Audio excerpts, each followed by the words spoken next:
El método Silva de control mental. Capítulo 10. El poder de la mente para mejorar la salud. Yo dedico aproximadamente la mitad de mi tiempo a viajar por todos los rincones de este y otros países para dirigir la palabra a grupos de graduados de control mental. En el transcurso de un año conozco no a cientos, sino a muchos miles de personas que informan sobre autocuraciones verdaderamente maravillosas. Pero esto, para mí, ya es algo normal. Me asombro en otro sentido. Me asombro de que no todo el mundo haya caído en la cuenta del inmenso poder que ejerce la mente sobre el cuerpo. Son muchos los que piensan que la curación psíquica es algo extraño y esotérico. Y sin embargo, ¿qué podría ser más extraño y más esotérico que las poderosas drogas que ingieren por prescripción médica y que producen efectos secundarios que constituyen una amenaza para la salud? A lo largo de mis experiencias con la curación psíquica, jamás he sentido, visto u oído hablar de un solo efecto secundario nocivo. Las investigaciones médicas descubren cada vez más cosas acerca de la relación existente entre el cuerpo y la mente. Entre todos los esfuerzos de investigación, diferentes y aparentemente no relacionados entre sí, existe una consistencia fascinante sobre los hallazgos. Y resulta que en ello la mente juega un papel misteriosamente poderoso. Si control mental fuera perfecto, todavía no lo es, pero seguimos aprendiendo. Creo que todos tendríamos siempre un cuerpo perfecto. Sin embargo, es ineludible el hecho de que ya sabemos lo suficiente para fortalecer con nuestra mente las facultades de recuperación del cuerpo, con el objeto de que las enfermedades se puedan combatir con mayor éxito. Desde luego, los sencillos métodos de Emil Coe dieron resultados, y los métodos de control mental que incluyen los de Coe funcionan con una fuerza todavía mayor. Obviamente, conforme usted adquiera mayores aptitudes para la autocuración, requerirá de menos atención médica. Empero, en esta etapa evolutiva de control mental y en esta etapa de dominio de lo que hemos elaborado, resulta todavía prematuro que los médicos del país se jubilen. Lo que usted debería hacer es consultarlos, como lo haría normalmente, y seguir los consejos que le den. En cambio, lo que puede hacer es sorprenderlos con su velocidad de recuperación. Algún día ellos le preguntarán qué fue de usted.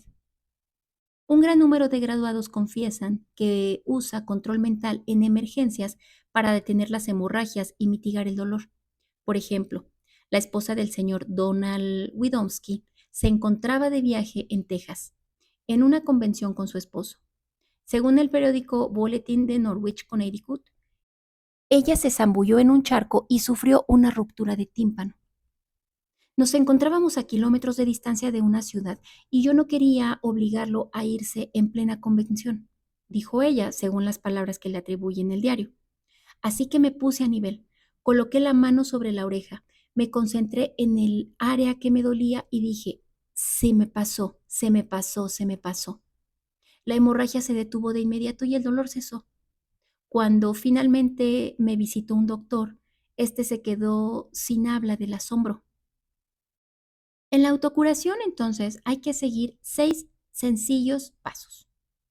El primero consiste en empezar a sentir, en beta, que uno se está convirtiendo en una persona bondadosa, por lo tanto, capaz de perdonar. Y a considerar que el amor constituye un objetivo en sí mismo. Esto seguramente requerirá de una higiene mental bastante concienzuda. Regresemos al capítulo 8. Segundo, póngase a nivel. Este mero hecho constituye un paso primordial hacia la autocuración en virtud de que, como mencioné anteriormente, en este nivel el trabajo negativo de la mente, todas sus culpas y enojos, se neutraliza y el cuerpo queda libre para hacer aquello para lo que la naturaleza lo diseñó, repararse a sí mismo. Desde luego, es posible que usted tenga auténticos sentimientos de enojo y culpabilidad, pero hemos descubierto que estos se experimentan únicamente en el nivel externo o en beta y que tienden a desaparecer con la práctica del control mental. Tercero, háblese mentalmente a sí mismo sobre el primer paso. Exprese su deseo de realizar una concienzuda higiene mental, usando palabras positivas pensando de forma positiva, convirtiéndose en una persona afectuosa. Cuarto, experimente mentalmente la enfermedad que le aqueja. Utilice la pantalla mental y observe y sienta la enfermedad. Este paso debe ser breve. Su propósito consiste simplemente en concentrar su energía curativa en el punto afectado. Quinto, borre rápido la imagen de su enfermedad y experimente la sanación de que está completamente curada. Sienta la libertad y la alegría que le provoca el hecho de tener una salud perfecta. Aférrese a esta imagen, demórese observándola, disfrútela y adquiera la convicción de que la merece, de que en este estado de salud se encuentra en absoluta armonía con las intenciones de la naturaleza respecto a usted. Sexto, refuerce su higiene mental una vez más y acabe diciéndose a sí mismo estas palabras. Cada día me siento mejor en todos los sentidos. ¿Cuánto tiempo es conveniente que se prolongue esto? ¿Y con qué frecuencia lo debo llevar a cabo? La experiencia me dice que 15 minutos es un periodo adecuado. Lleve a cabo este ejercicio tantas veces como le sea posible, por lo menos una vez al día. Aquí no existe la palabra demasiado. Permítame un momento de divagación.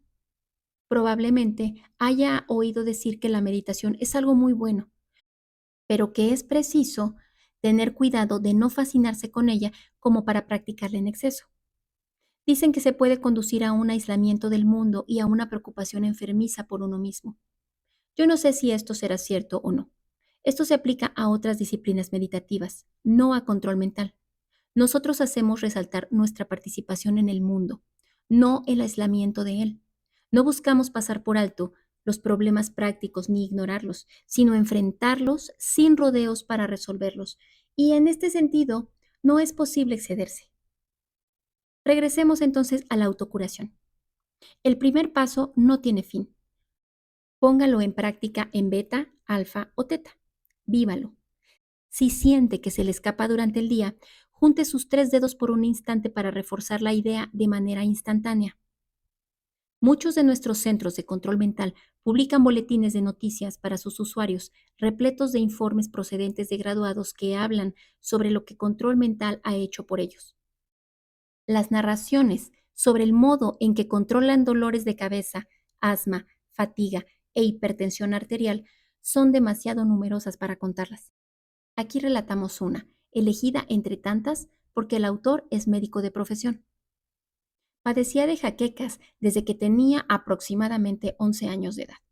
Al principio se producían ocasionalmente y también se podían controlar, pero conforme iba creciendo, las jaquecas iban empeorando. Hasta que finalmente empecé a padecer jaquecas múltiples que duraban 3 o 4 días, con un intervalo de solo 2 días entre cada acceso. Una jaqueca verdaderamente intensa es desoladora. Por lo general, afecta a un lado de la cara y cabeza.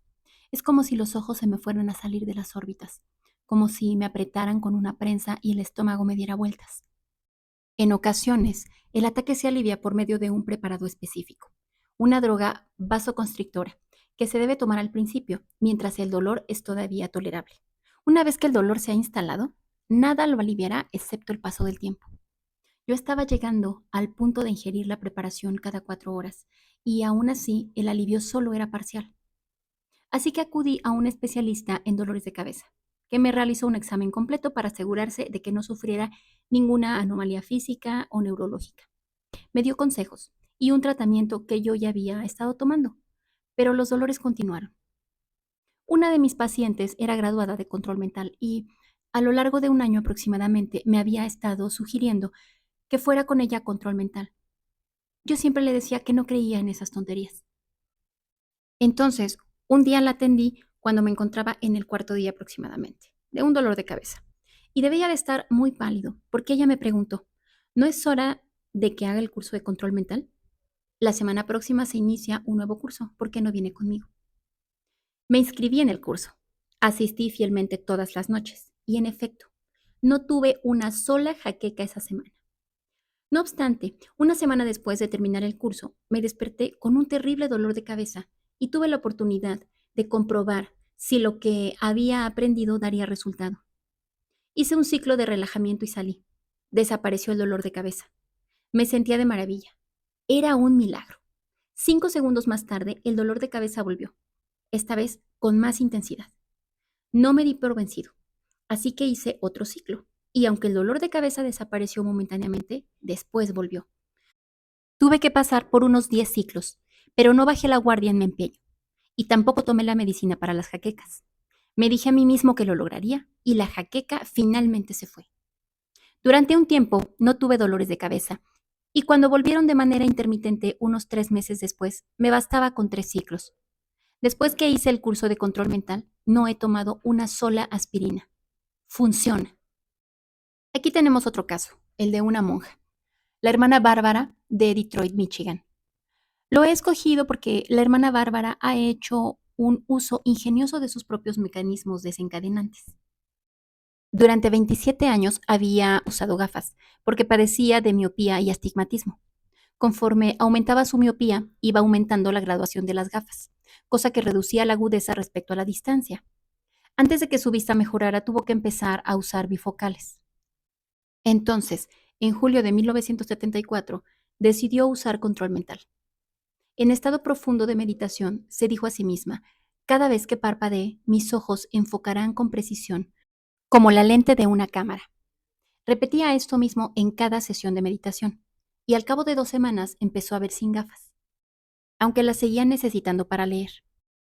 Consultó después a un optometrista, que por cierto se graduó en control mental, quien le dijo que tenía las córneas ligeramente deformadas. La hermana Bárbara insertó la corrección de córnea en sus sesiones de meditación unas cuantas semanas antes de presentarse a otro examen con este doctor. He aquí el fragmento de una carta que nos escribió el doctor, a instancias de la hermana Bárbara. Examiné a la hermana Bárbara por primera vez el 20 de agosto de 1974.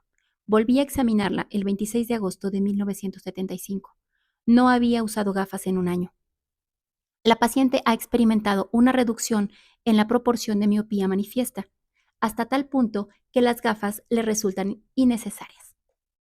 Desde luego, el médico con jaquecas y la hermana Bárbara no padecían enfermedades terribles como las que nos enseñan a temer. ¿Puede entonces ayudar control mental en el caso de que una de estas enfermedades nos llegara a aquejar? ¿O es preciso que nos limitemos a tomar nuestros medicamentos y dejar que pase el tiempo? Vamos a echar un vistazo a la que probablemente sea la enfermedad más temible de todas, el cáncer. Puede que usted haya leído algo acerca de la labor del doctor Carl Simonton, especialista en cáncer. Marilyn Ferguson describió parte de su obra en un libro titulado La Revolución del Cerebro, escrito en 1991. Y en el número de enero de 1976 de la revista Prevention Magazine, Grace Helsel escribió un artículo acerca de él titulado Mind over Cancer. El doctor Simonton, quien recibió entrenamiento en las técnicas de control mental, ha adaptado con éxito algunas de estas técnicas al tratamiento de sus pacientes. Estando a cargo de la etapa de radiación de la base aérea Travis, cerca de San Francisco, estudió un fenómeno singular, aunque ya conocido: los casos de personas que, sin explicación aparente a ojos de la medicina, se recuperan de cáncer. Estos casos se conocen como remisiones espontáneas y constituyen un porcentaje sumamente reducido de todos los pacientes de cáncer. Si pudiéramos descubrir la causa por la que se recuperan estos pacientes, argumentó el doctor Simonton, tal vez podríamos encontrar una manera de provocar las remisiones. Descubrió que estos pacientes tenían algo muy importante en común. Se habían acostumbrado a ser individuos positivos, optimistas y decididos. En un discurso pronunciado ante la Convención de Control Mental realizada en Boston en 1974, el doctor dijo: en general, el factor emocional más importante identificado por los investigadores en el desarrollo del cáncer es una pérdida significativa, de 6 a 18 meses antes del diagnóstico de la enfermedad. Esto se ha demostrado en varios estudios a largo plazo realizados por investigadores independientes con grupos experimentales. Observamos que dicha pérdida no solo constituye un factor significativo, sino que es la manera en que el individuo reacciona ante ella. La pérdida tiene que ser lo suficientemente grave para provocar una sensación de desamparo y desesperanza que persiste en el paciente. Es como si su resistencia fundamental disminuyera, lo que le permite que la malignidad se desarrolle clínicamente. En otro estudio realizado en la base aérea Travis y sobre el cual se informó en la revista Journal of Transpersonal Psychology, el Dr. Simonton clasificó las actitudes de 152 pacientes de cáncer en 5 categorías que iban desde muy negativas hasta muy positivas. Después clasificó sus reacciones a la terapia desde excelente hasta deficiente. Para 20 de estos pacientes, los resultados de su tratamiento fueron excelentes. Si bien la condición de 14 de ellos era tan grave que habrían tenido menos del 50% de probabilidades de vivir 5 años. Lo que inclinó la balanza a su favor fue su actitud positiva. En el extremo opuesto de la escala, de los 22 que mostraron resultados deficientes del tratamiento, ninguno de ellos manifestó actitud positiva. No obstante, cuando algunos de los pacientes más positivos regresaron a sus hogares, se produjo un cambio en sus actitudes. Y vimos que la enfermedad evolucionó de manera correlativa, comentó el doctor. Queda claro que sus actitudes, más que la gravedad de su enfermedad, desempeñaron el papel fundamental. El editor de la revista Journal citó las siguientes palabras del doctor Elmer Green de la Fundación Menninger. Carr y Stephanie Simonton están obteniendo resultados notables en el control del cáncer, por medio de un acoplamiento entre la visualización para regulación fisiológica y la radiología tradicional. En el discurso que pronunció en Boston, el doctor Simonton citó las palabras del presidente de la Sociedad Americana contra el Cáncer, Eugene Pendergast, quien dijo en 1959, existen algunas pruebas de que el progreso de la enfermedad en general se ve afectado por la angustia emocional. Tengo la sincera esperanza de poder ampliar nuestra búsqueda para que incluya la posibilidad bien definida de que dentro de nuestra mente exista un poder capaz de ejercer fuerzas capaces de acelerar o inhibir el progreso de esta enfermedad. En la actualidad, el Dr. Simonton es director médico del Cancer Counseling and Research Center, situado en Fort Worth, donde él y su coterapeuta Stephanie Matthew Simonton entrenan a sus pacientes para que participen mentalmente en su propio tratamiento. Verán, yo empecé con la idea de que la actitud de un paciente jugaba un papel en su reacción ante cualquier forma de tratamiento y de que también podía influir en el curso de su enfermedad. Al profundizar en ello, descubrí que los conceptos de control mental, retroalimentación y meditación me proporcionaban un instrumento útil para enseñar al paciente la manera de establecer la interacción y participar en su propio proceso de curación. Yo diría que este es el instrumento que, por sí solo, contribuye mi más poderosa herramienta para ofrecerla al paciente como apoyo emocional. Uno de los primeros pasos que el doctor Simonton sigue en el tratamiento de sus pacientes consiste en desterrar el temor. Una vez iniciada esta preparación, caemos en la cuenta de que el cáncer es un proceso normal que tiene lugar en todos nosotros, de que tenemos células cancerosas que continuamente están dando origen a una degeneración maligna. El cuerpo las reconoce y las destruye al igual que a cualquier proteína extraña. No se trata sencillamente de deshacerse de todas las células cancerosas, ya que desarrollamos este tipo de células todo el tiempo. Se trata de hacer que el cuerpo vuelva a triunfar y tome las riendas de sus propios procesos. La doctora Simonton dijo en el discurso, la mayoría de la gente visualiza el cáncer como algo muy desagradable, maligno, traicionero, que puede entrar a hurtadillas, que tiene un enorme poder y que una vez que empieza no hay nada que el cuerpo pueda hacer. En realidad, la célula cancerosa es una célula normal que se ha vuelto loca. Es una célula sumamente torpe. Se reproduce con tal rapidez que en muchas ocasiones consume su propia provisión de sangre y se muere de hambre. Es débil. Si se extirpa, se le aplica radiación o se trata por medio de la quimioterapia y llega a enfermar. Ya no puede recuperar su salud. Muere simplemente. Ahora, comparémosla con una célula sana. Sabemos que en el tejido sano, usted se puede cortar un dedo y si no hace nada más que vendárselo, el dedo sanará por sí mismo. Sabemos que los tejidos sanos se reparan por sí mismos. No devoran su propio abastecimiento de sangre. Pese a ello, observe la imagen mental que tenemos de todas esas cosas. Es evidente el poder que atribuimos a la enfermedad por medio de nuestros temores y las imágenes mentales que proyectamos con ellos. En relación a las técnicas de relajamiento y visualización que se usan junto con la terapia de radiación, la doctora Simonton dijo lo siguiente: es probable que el instrumento más valioso que poseemos sea la técnica de las imágenes mentales. Existen tres cosas fundamentales que pedimos a nuestros pacientes que lleven a cabo. Les pedimos que visualicen su enfermedad, que visualicen su tratamiento y que visualicen el mecanismo de inmunidad de su cuerpo. En nuestra sesión de grupo hablamos de imaginar lo que queremos que suceda antes de creer que va a suceder. Al parecer, es importante imaginarlo así. Una de las cosas esenciales sobre las que hablamos en la meditación. ¿Con qué frecuencia meditan? ¿Qué hacen a lo largo de su sesión de meditación?